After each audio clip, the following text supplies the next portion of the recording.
Welcome to today's final briefing on the upcoming Crew-1 mission.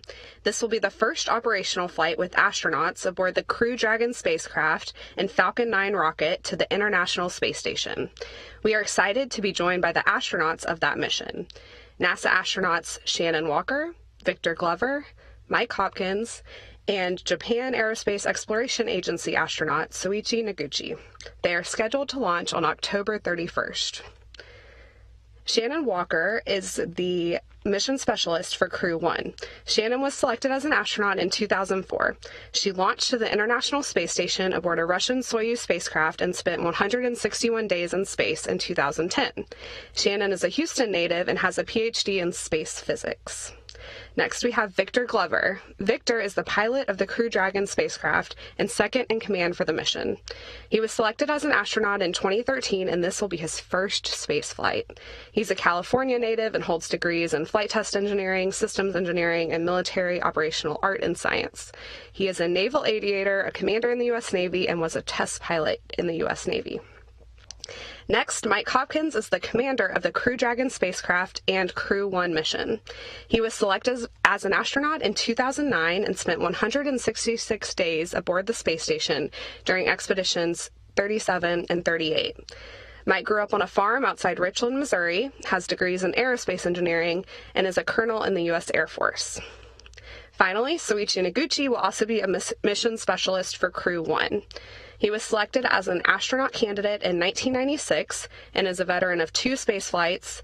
He launched on the Space Shuttle Discovery for STS-114, returned to flight in 2005, and aboard a Soyuz spacecraft in 2009. The Crew-Dragon will be the 3rd spacecraft that Soichi has flown to the space station on. Now we'll hear brief remarks from the crew, and then we'll take questions. On the phone, please press star 1 to ask a question and star 2 to withdraw a question. You can also ask questions on social media using the hashtag AskNASA. Mike, over to you for some remarks. Thanks, Megan. First, I just want to thank everyone that's joining us today, and I'd like to just start off with a few thoughts. First, Crew-1 is ready. We didn't become a full crew until actually late February, early March, and since that time, the crew and the entire training team has done an amazing job of getting us ready and to this point. It certainly helps when you have a short timeline like this that you add experienced crew members, and certainly Soichi and Shannon, they fall into that category.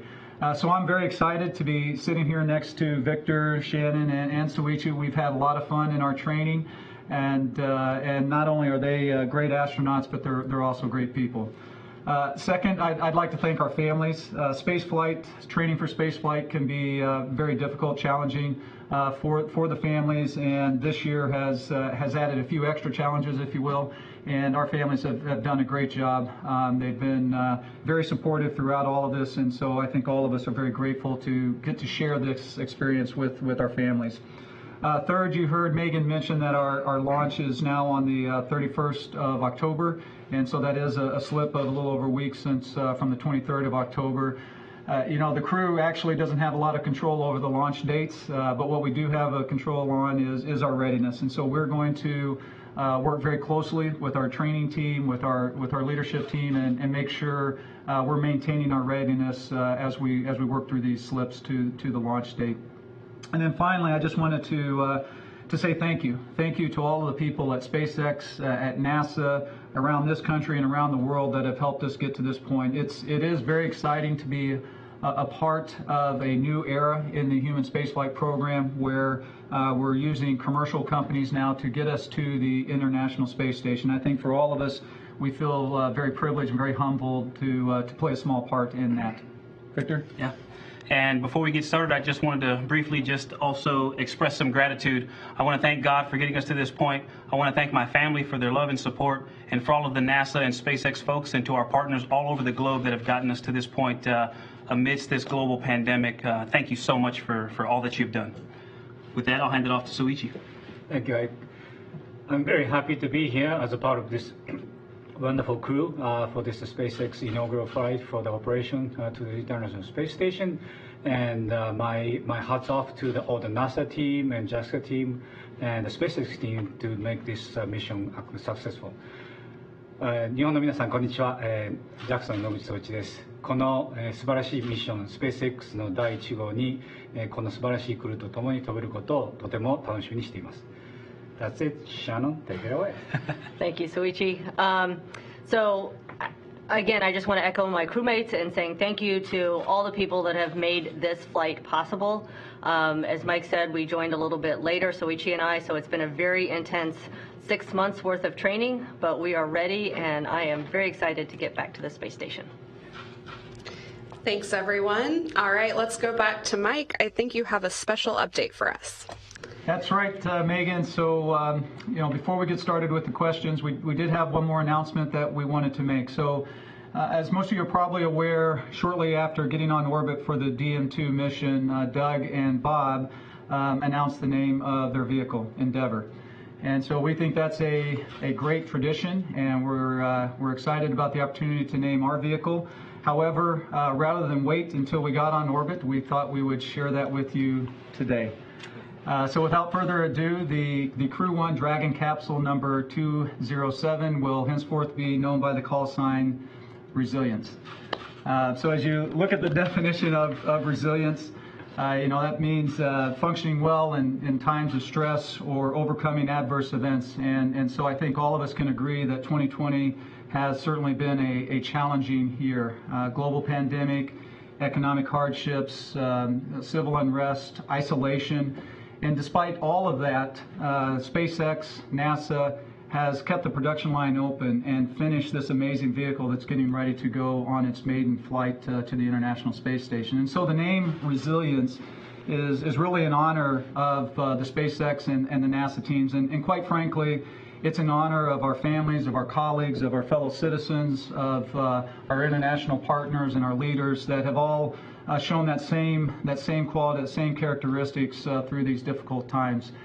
If you look at our patch, you'll notice that on the border there's no names, there's no flags, and that was by design because that patch, it doesn't just represent the four of us, but it really represents the countless people that have contributed to getting the vehicle ready and getting us ready for this mission. And so that same theme applies to the name of this vehicle, Resilience. It is not just a connection for the four of us, but we really feel like it is a connection to all of you, to everybody. We hope that it brings a smile to your face. We hope that it provides something positive in your lives, and quite frankly, we hope that it's an inspiration that it shows when you work together. There's no limit to what you can achieve. So, with that, the name Resilience, we're all very excited about, but we're ready for questions. Good words, Commander. Yeah. All right. That's awesome. Thank you so much for sharing that. Now we'll get on to some questions. Let's start with Marcia Dunn with Associated Press. Yes, hi. I suppose this question's for one of the two pilots. Do you consider, I know this is the first operational mission, but do you also see it as sort of a truncated test flight, if you will, since you're only the second flight? And by operational, do you think that implies that this is becoming routine, Dragon's flying crews? And talk a little bit about some of the safety upgrades made from the first mission, et cetera. Thanks so much.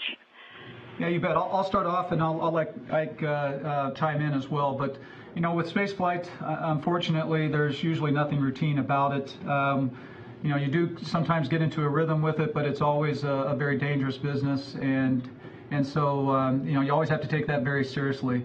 Certainly, the DM2 mission was the official demonstration test flight of this vehicle. However, we are going to see a lot of firsts when we get up there and fly. It's the first time we're taking 4 crew on board, and so that puts more challenges on the environmental control systems and things of that nature. It's going to stay up there for 6 months versus 2 months, and so we're still going to be learning about things regarding time and space and the impacts of that environment. And so we recognize that it is a certified vehicle, but we also recognize that there's going to be some new features, and I'll let Ike talk about some of those new capabilities that we will potentially be demonstrating while we're on board. Absolutely. So our vehicle has new hardware. For example, we are a little more robust to the loads at splashdown. We also have new software that enables us to undock from one docking port, say the forward docking port, and then reposition to the zenith, the one that's on top. We also have floor crew, as Mike mentioned earlier. All of those things are features that we will be exercising for the first time. But also, the way the administrator put it when he was asked that Bob and Doug's mission was the developmental test mission, our mission is like an operational test mission. So as soon as we hit day 64, that's going to be the first time a Crew Dragon at the space station has reached that milestone, and then every day after that will be new territory. Question. Let's go to Lauren Grush with The Verge. Hi, thank you so much. My question is for the American astronauts. You're currently slated to fly right before a very big election, and your fellow astronaut Kate Rubin says she plans to vote from space. I'm curious if you'll be doing the same or if you will be early voting, just in case. All of us are planning on voting from space. NASA works very well with the different election organizations because we're all voting from different counties, but it was easiest for us just to say we were going to vote for space, so that's what we're going to do. All right, let's go to Michael Sheets with CNBC. Hi, all. You all come from very, very different backgrounds, both in terms of your experiences with space flight. Some, Victor is your first, Noguchi is your third. I'm curious, as you guys have gotten to gel as a team, what is that experience like, getting to know one another in the last few months, as well as wrapping up your training together? I'll start off with that, and then maybe I'll let the guy that's getting ready for his third space flight add to it. But that has been what's made this crew, I think, so special. You look at Victor, and yeah, this is his first flight, but he brings a wealth of experience, operational experience with the Navy to the table.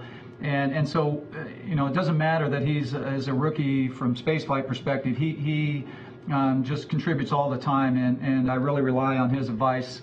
Shannon has flown before. She's been around NASA for quite a while here at Johnson Space Center, and it's the same kind of thing, right? That bringing that experience to the table. Both she and Soichi have trained as a left seat flyer on the Soyuz, and so even though in this particular capsule they don't have access to all of the controls, all the displays like Victor and I do, we still take advantage of their experience, of their advice.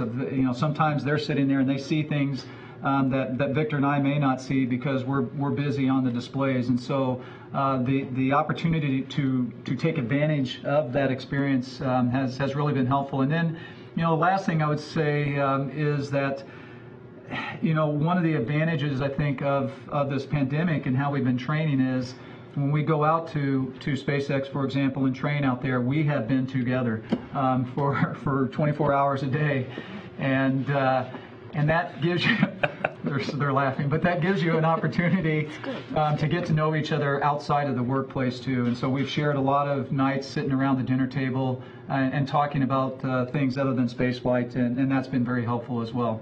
Yeah. Soichi, I don't know if you want to add anything in terms of your third space flight. Yeah, actually, for this training flow, both Hopper and Ike started like 2 years ago, so they know the SpaceX system inside out. And Shannon and I joined like last February, March, so it's relatively short. But the important thing is all of us kind of contribute to this wonderful team. Everybody brings something to the table. And Shannon and I have a luxury of flying in Soyuz and Hopper as well, and also cherished Ike's test pilot background. We really respect his input. So all of us, this diversity definitely brings the team's resilience as well. Mm-hmm. So this is the one for all for one. That's come from Shannon, but definitely the four of us contribute to the wonderful team of this Crew-1. And if I could add one little short thing, we have, I think, captured the best of the training from the Soyuz training flow and the shuttle flow, where you had a bigger crew, and to really see the best of both worlds, I think, is made it special. And we have a ton of fun training together. Awesome. Okay, let's go to Bill Harwood with CBS News. Hey, thank you. This is for Shannon. Would you, we've heard this in earlier briefings, but from the crew. Talk about the value of having at least 4 USOS crew members on board the ISS at the same time in terms of increasing scientific productivity. How big of a milestone is that to the research community? And then a second really quick question, can someone explain Ike's nickname? Thanks. Well, we'll let Ike explain his nickname. But in terms of having more people on the station, so by the time we get up there, Kate will already be there. So we'll have 5 people on the USOS side, as we call our half of the space station. And so it is huge. The amount of research that we can get done and the science that we can get done with just 1 or 2 more people is more than just 1 or 2 more people's worth of science. And you also have the luxury of a regular sized crew, say a crew of 3, which may only be 2 USOS or 3 USOS people, still work on science while you're doing other things with the space station, be it maintenance or other items that need to be taken care of. And so the ability for us to accomplish whatever needs to be accomplished goes way high with more people on the station. Okay, so it's an acronym. It stands for I Know Everything. And the short story is, it is a reminder to never pass up an opportunity to keep my mouth shut. And I'll start now. And he knows everything, by the way. Yeah. Very nice. All right, let's go on to David Curley with Discovery Channel. Thanks for taking the call, everybody. To Mike and Victor, Ike, go Mustangs. Can you talk to us a little bit about the issue with the heat shield and the tiles, and are you comfortable with the fix that everyone else seems to be comfortable with? Thank you. Yeah, you bet. So actually, all 4 of us have been following very closely the issues with the heat shield that were discovered during the DM2 mission. And again, we've hit on this earlier, but I would say this is another example of why the experience that we bring to this crew, and not Ike and I in this particular case, but Soichi was on the return to flight shuttle mission after Columbia. Shannon's husband was on that mission as well, and so they have brought a lot to the table, having lived through that after Columbia. So I would say yes, we are following it very closely, but I would also say there is an amazing team that has been brought together to work this issue, and we are confident in this team and their ability to find the right solutions. Yeah. Thanks. Let's go to Marina Corin with The Atlantic.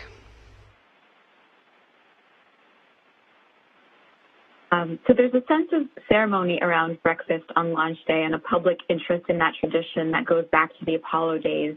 Have you thought yet about what you'd like to eat for breakfast that day, which I guess now is actually going to be more of a midnight snack? A lot. I'm not sure that's a good idea. Actually, we had one of our first meetings today just on what that schedule was going to look like, and so a lot of those little details in terms of what we're going to eat and when we're going to have that meal, we're still working through those, but I have no doubt that we're going to be well fed. The team down at KSC, in fact, actually the team here at Johnson Space Center, because we'll go into a quarantine period before we even leave for the Cape, and so the meals that we'll have here and the meals that we'll have down there, I know are going to be absolutely fantastic. One thing I can quickly add is Ike earlier mentioned that we are taking the good piece from the shuttle side and the Russian Soyuz side. We're picking the good tradition. The breakfast is one thing. We're starting to talk about the last final 2 weeks on the ground, and we're starting to pick some of the good tradition we like from the Soyuz side, and we're trying to keep the other good side from the shuttle side, so we can enjoy the best side of those 2 worlds, and we can start a new tradition. Awesome. Okay, let's go to Miriam Kramer with Axios. Hi, thanks so much. So my question is for the 3 American astronauts. So y'all are flying to space at a somewhat fraught time with the ongoing pandemic and protests around the country, like you mentioned, Mike. And I'm curious what you all see as your role as astronauts within that broader context. Thanks very much. I'll start. I mean, I think what we can show or demonstrate, actually all 4 of us, is just the unity and and the fact that it doesn't matter what background you come from, but when you all work together, again, as I mentioned, not only in the name of resilience, but when you all come together, you can do some amazing things. And so I do find it interesting. You know, we've all started at different places across this country. We've all had slightly different paths that have taken us here, but when you really look at them, there's a lot of similarities there as well. So I think we do bring a lot to the table, and the four of us actually together is a much stronger product in the end. All right, let's go to Selin Barber with Gannett Publications. Mike, this is a question for you. How excited are you to have this honor of not only returning to space, but being the commander of this historic mission, launching from revered Launch Pad 39A, and then also follow up, how has your training, changed from your previous mission? Thank you. Yeah, thanks, Lynn. As a commander, as you can imagine, it's quite an honor. As a flight test engineer, as a backseater, if you will, in the aviation world, I don't have that opportunity to command. I think that these new vehicles moving forward, they show the opportunities that are out there for other folks that don't necessarily have the same background as, say, Victor in this particular case. So it is an honor, and I'm humbled by it. But I will also tell you that there is a lot of value in the experience, for example, that Victor brings to the table with all of his operational hours in the F-18 with the Navy. And so I certainly don't want to underplay that. And I also want to say that I have taken advantage of that. And I mentioned it earlier as well. Both Shannon and Soichi have trained as a left-seater in the Soyuz, which means they were second in command. They would have been called on to take command. And so it's kind of funny. I'm sitting here as the commander, but in reality, I probably have the least experience of any of these three in terms of being a commander. And so I've relied very heavily on them throughout this training flow, and I'm going to continue to rely on them as we go uphill and get on board the International Space Station. So I think I forgot what the second part of the question was, but differences. The differences. Oh yeah, I'm sorry. Thank you, Victor. I see what I mean. So the differences. Clearly, there has been a lot of big differences between training over in Russia. Some of them are logistics associated. When you go over and train in Russia, you're going for 3, 4, 5, 6 weeks at a time before you get to come home. Whereas here, we go out to SpaceX, we spend a week in Hawthorne, and then we get to come home and be with our families on the weekends.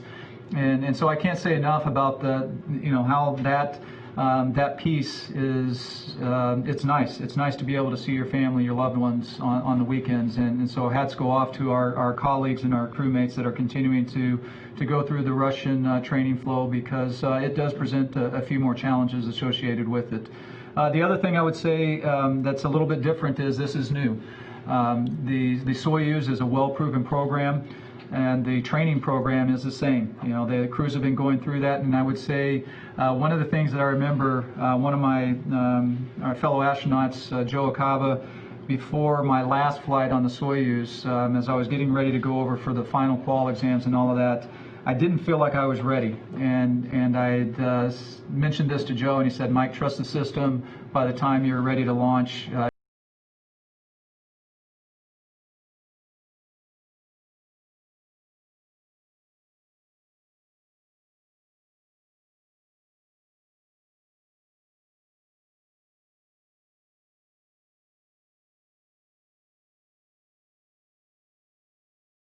Fortunate enough to experience 3 different spacecraft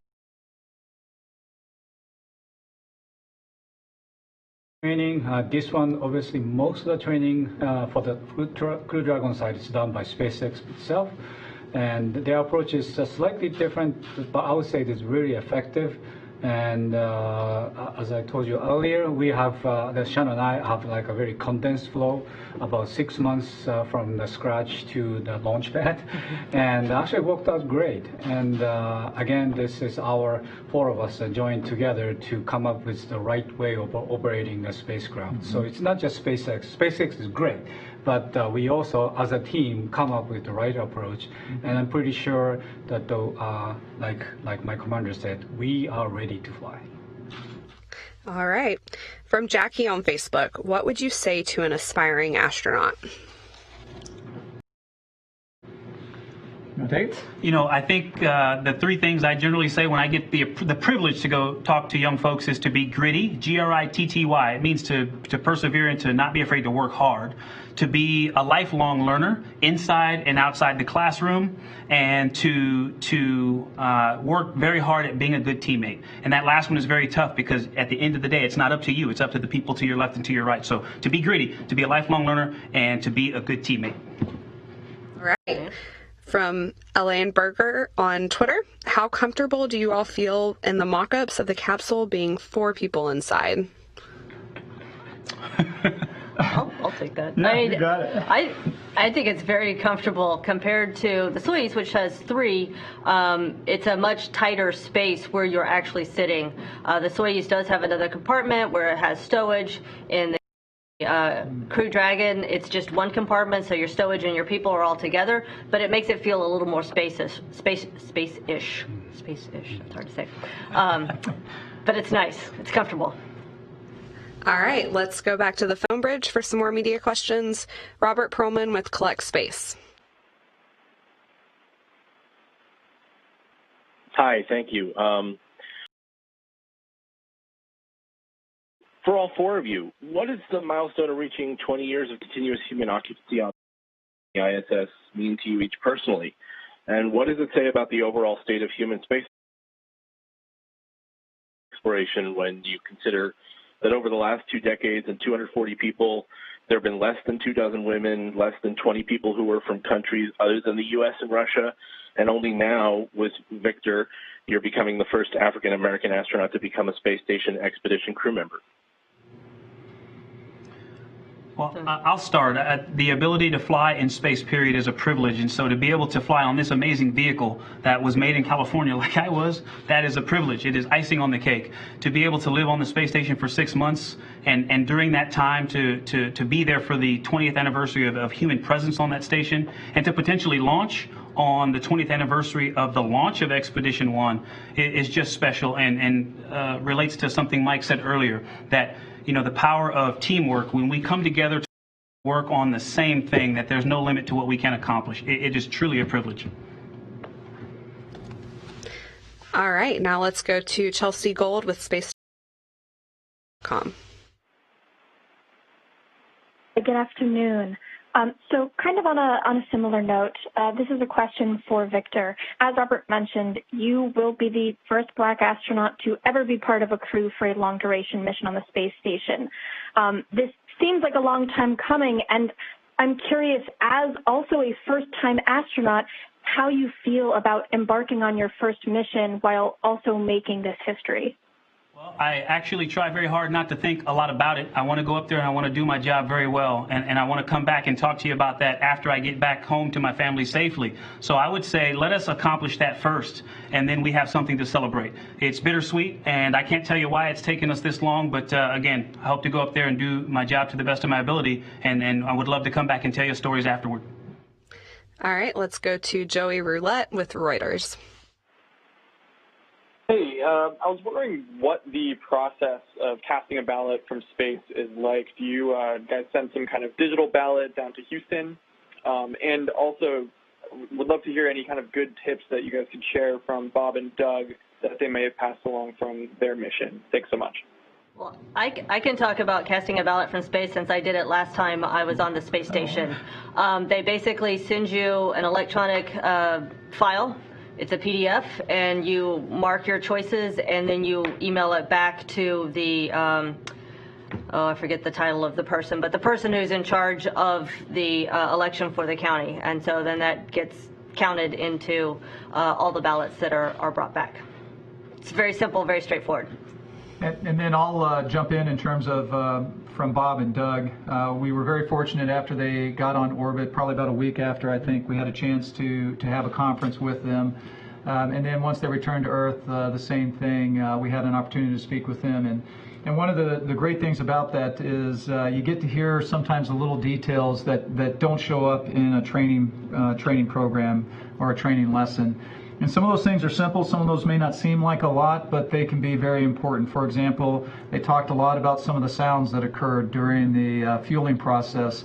This is something that we haven't done in the past, and so having astronauts in the capsule on the rocket as you're fueling it up is a little bit different. And so listening to them describe some of those sounds is very helpful, because then when we hear them during that process, you're expecting it, and it's not as big of a surprise, and you're not sitting there looking at each other were we supposed to hear that. The other thing is not just the sounds, but the feelings, and so they talked a little bit about that. And when I say feelings, I mean what the vehicle is doing. You're feeling the vehicle as it's coming in the atmosphere, for example, and they described a little bit about that. And again, it helps set those expectations and helps you prepare for those events. All right, let's go to Paul Rivera with West 2 News, NBC. Hey there, thanks for taking my call, my questions. This is to everyone. When it comes to the diversity of the crew, and this sort of pegs off of an earlier question, how important is this diversity of the crew to future space explorers that look to you and say, this person is in these shoes doing this, I might be able to do this moving forward because they took that step? Yeah, I think your question actually is a great answer as well. I think that is one of the nice things about this crew is people out there can take a look at it and find something similar, familiar to them, and we hope that can be an inspiration to them. But I mentioned this a little bit earlier, and I'll mention it again. When you really look at our backgrounds, there's a lot of similarities there, and so focusing on those similarities, I think, is pretty important as well, but also celebrating our differences and hoping that can inspire folks from all across the country and the world, I think is a great thing. All right, let's go to Gina Sunseri with ABC News. Shannon, you've got considerable experience already on the space station. What are you bringing forward from your last segment to your last expedition to this that will make this expedition different for you?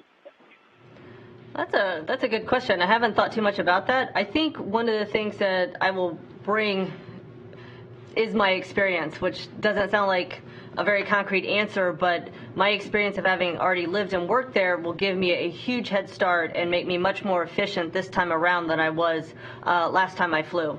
So knowing how the station is laid out, knowing how it's packed, knowing how the ground works with the crew on the station, how it all fits together will make me just a better crew member overall. Okay, let's go to Dave Mosher with Business Insider. Hi, all. I kind of want to spring off an earlier question, and this is for anyone who's most excited to answer it. What is the most interesting comment or tip that Bob or Doug told you about riding the Dragon? And I mean that in terms of preparing you for the mission. I think, Mike, you mentioned the sounds, but maybe there's something else that they said that has really stuck with you, and you can share with us what that is. Thank you. Yeah, I've got one that I'll share, and if somebody else has one as well, I hope they have an opportunity to share that too. But I would say I remember talking to Doug about entry, and his comment about entry was that it happens fast. From the time the deorbit sequence starts, the entry sequence starts to when you touch down is very fast. And so his comment was, even though it's happening fast, he said he felt like he was ahead of the vehicle. And so for people in the aviation world or flying world like this, that has a certain meaning to it, and that for me that means I need to make sure that we as a crew are ready for that moment, because again, when things happen fast, you need to be anticipating and be ready to go. And so that really stood out to me. Yeah, and another thing that they mentioned was that after their manual piloting demo, that the vehicle flew like the sim, and that is comforting, and it is also a testament to SpaceX and the product that they've created. Okay, let's go to Meredith Garofalo with Weather Nation. Thank you guys all so much. I really appreciate your time. Now, we've had decades of different accomplishments in space exploration, and why is this one important to you and for our future generations? What do you hope they always remember from this launch and from this mission? Wow, that's a tough one. So I would hope that coming out of this is, I mentioned it earlier as well, that it's kind of the start of a new era in human spaceflight. I think in terms of using the commercial companies to give us access to the International Space Station, I think there's another piece that's happening, and that is opening up low Earth orbit to more people, to potentially not just NASA astronauts and JAXA astronauts and cosmonauts, but to civilians that are out there. And so I think if this is the start of that, I think that's a great thing, and I hope they can take that from it. All right, let's go to Stephen Clark with Spaceflight Now.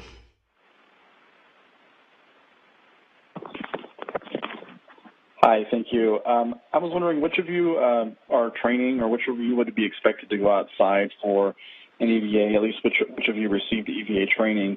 And I understand your EVA training is complete, your drive-in training at SpaceX is complete, so what are your schedules like over the next month leading up to launch? Do you have additional sims, or are you going to take that extra week to do some more training? And what else are you doing to prepare for the mission? Thank you. I'll start with the EVA piece. So in terms of training for EVA, actually all four of us are trained for EVA. In terms of going out the door, Victor, myself, and Suichi will go out the door. And Kate. Kate, thank you. But then Shannon has, I would actually say, probably the more difficult role, and that's getting us out the door. That is a very compressed timeline. There's a lot going on, a lot of different procedures that have to be tracked, and it's critical.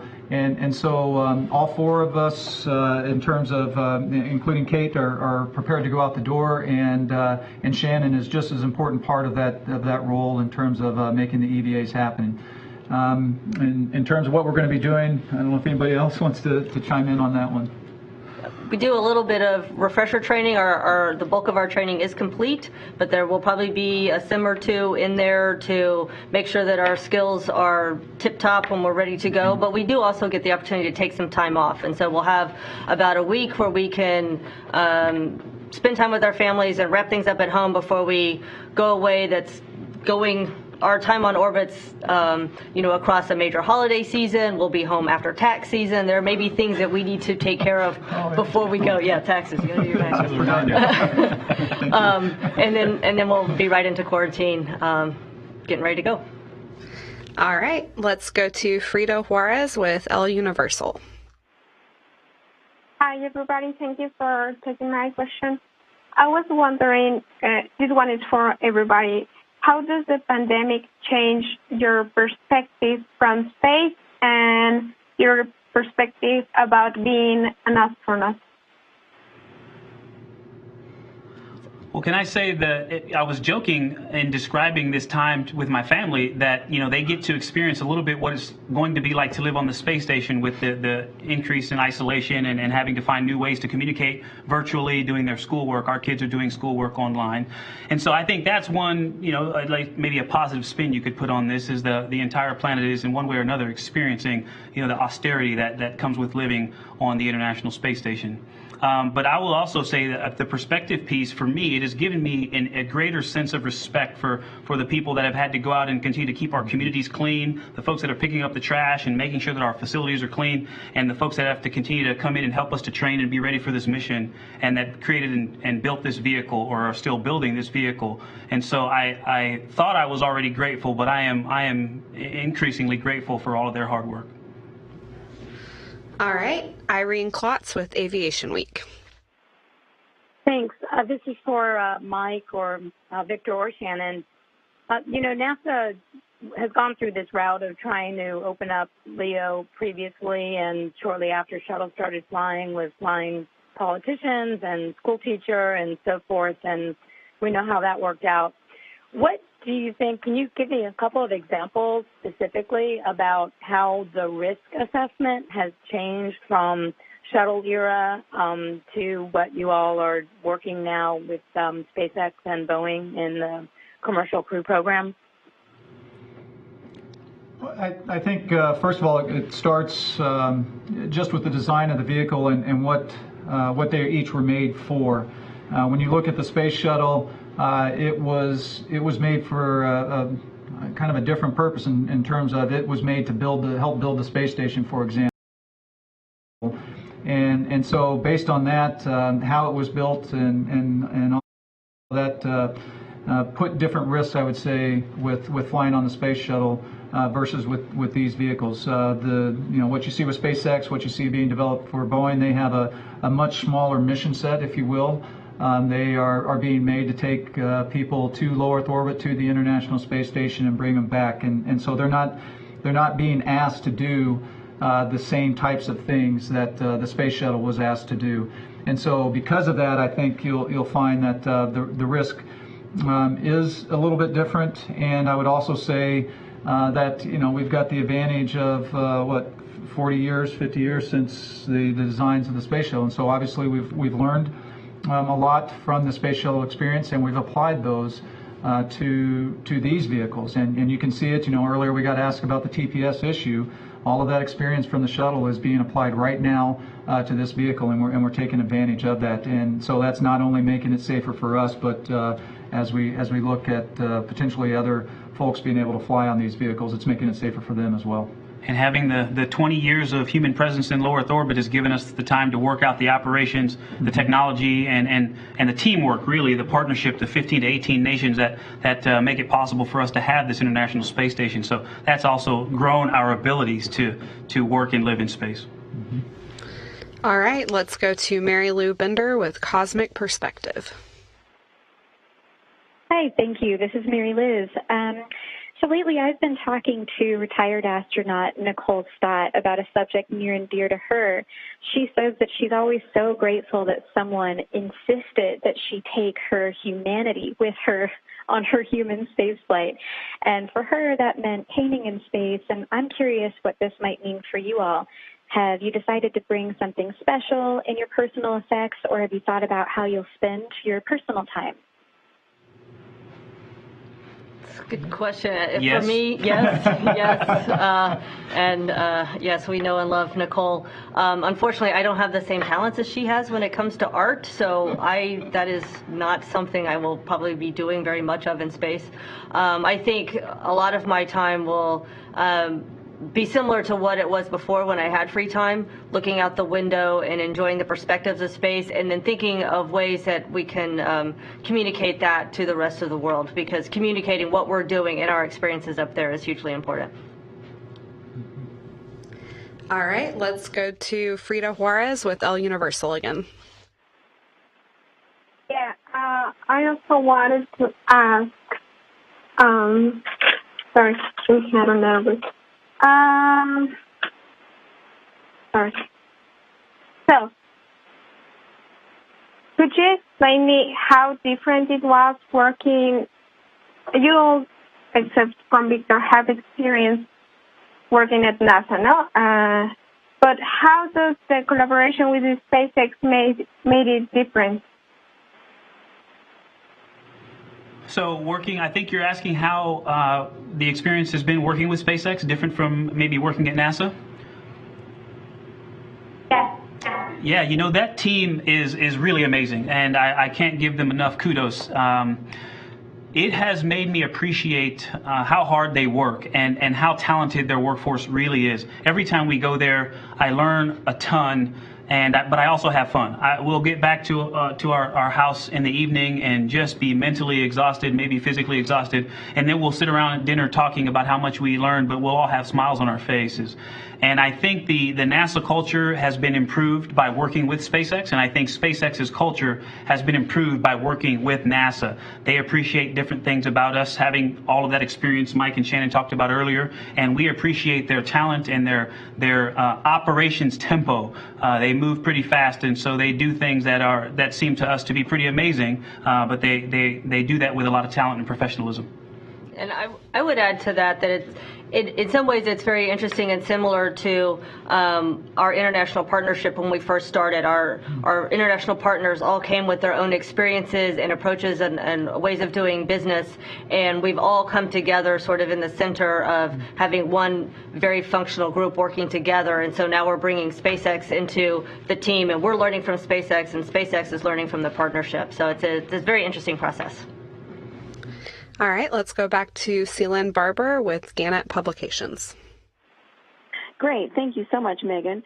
I haven't heard as much about the scientific experiments that you might be maintaining or conducting while upon the ISS. Would any of you like to share what science experiments you're going to be working on?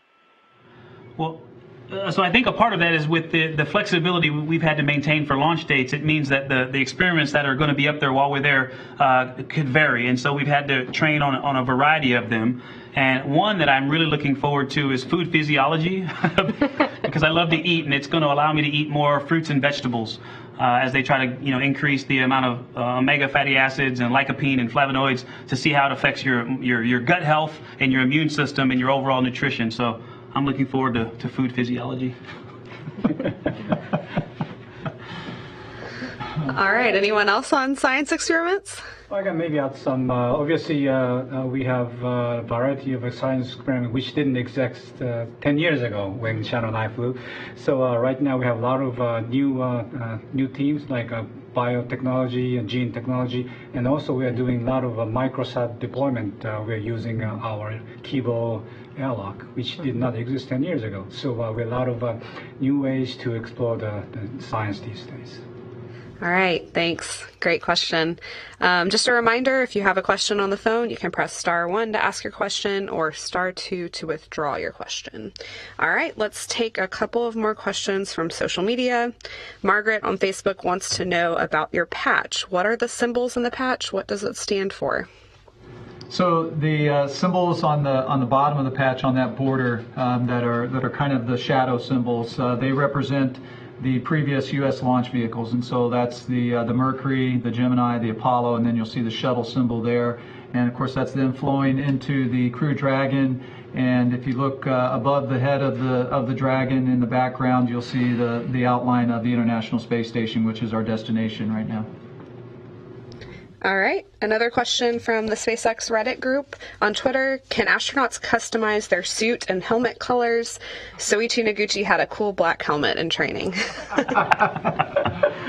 Well, the short answer is we wish, but not actually. That's not one of the. Yeah, I actually like those black helmets. I put it on my Twitter, but that's not the official flight helmet. The SpaceX has a nice design scheme, and it's really actually nice white helmet. And I don't think we have the luxury of changing the spacesuit in any actually shuttle, Soyuz, and but the spacesuit actually looks really fantastic. All right, let's go to Jeff on Facebook. Are there any fun Easter eggs on Crew Dragon that you know of, or fun features people might not know about? We would love to know if there's some fun Easter eggs out there. I don't know. I'm not aware of any. I might be aware of some, but I'm not going to share them right now. Oh man, you're holding out on us. I am. All right. And for our final question for today, let's go to Mary on Twitter. What do you, as astronauts, consider a personal goal during the Crew-1 mission? Maybe each of you can give a brief answer here. So, as a personal goal, I think this one is probably fairly obvious, but for all of us, it's to land safely and return to our families. And that's kind of first and foremost. I think one of my other goals is I'm very excited to fly with Victor on his first flight, and part of that goal then is looking forward to seeing what he does on his next flight. You know, I've listened to the advice of my colleagues and good friends, and I'm going to make a point to try and capture the moments, take a lot of pictures of the things that we do inside, not just our beautiful planet, but also of my crewmates as well, to try and really capture that experience, but also just to experience it itself. Victor's goal is very similar to my goal. You know, we've worked very hard to get to this position. We know we've got a lot of hard work ahead of us on the space station, so we want to accomplish our work, but still have a lot of fun doing it. So if we can come back as a happy crew like we're going into space as, that's going to be a good thing. That's a good goal. All right. I would say every day is a new day in space. Enjoy every moment. Return home with a smile. That's great. Thank you all so much for joining us today and for taking questions. We are so excited to see you launch on October 31st. You can watch these guys launch on NASA TV, online at nasa.gov/live, or on Facebook Live on the NASA Facebook page. You can also join Mike, Victor, and Shannon tomorrow at 10:15 a.m. Eastern Time on Instagram Live on the NASA Instagram page. And you can follow updates on social media by following NASA, the Space Station Commercial Crew, and also Victor, Mike, and Soichi on Twitter. Good luck, guys, and thank you, everyone, for joining us. Thanks, everyone.